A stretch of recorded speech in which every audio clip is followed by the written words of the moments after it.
istasyonda durmuş gibiyim. Treni kaçmış bir ömrün ortasında.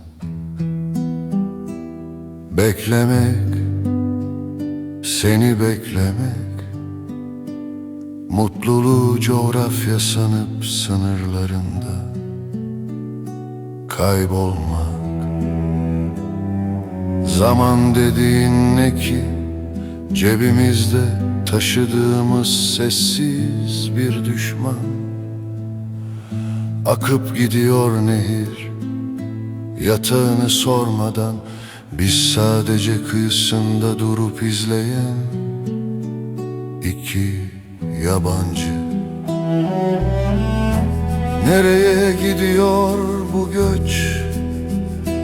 Hangi menzilde duracak bu nefes? Bilmeden yaşamak karanlık bir odada, el yordamıyla aynayı aramak gibi. Hani dokunsan kırılacak bir hayattı bu. Şimdi hangi rüzgar dal uçlarımızı kırıyor? Hem içindeyiz bu kavganın, hem çok uzağında.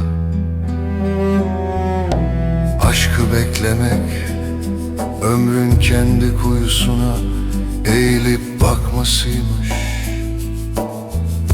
Nerede duracak bu nefes?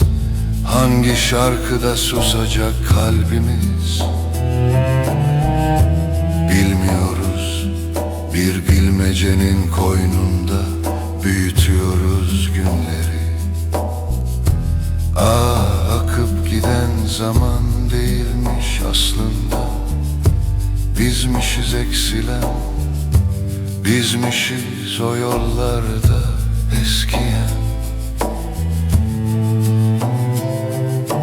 Sezen'in dediği o gitmeler kapıda, Livaneli'nin bahsettiği o uzak denizler ufukta.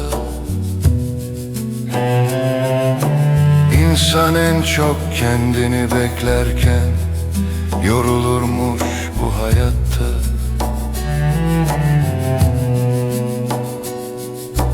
Yaşamak dedikleri bilmediğin bir dilde yazılmış o derin şiir.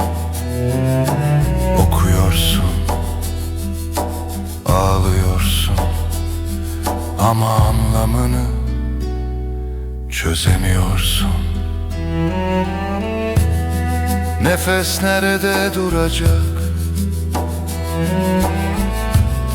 Hayat nerede pes edecek? Bilmeden sadece durarak ve umut ederek, bir kapı eşiğinde seni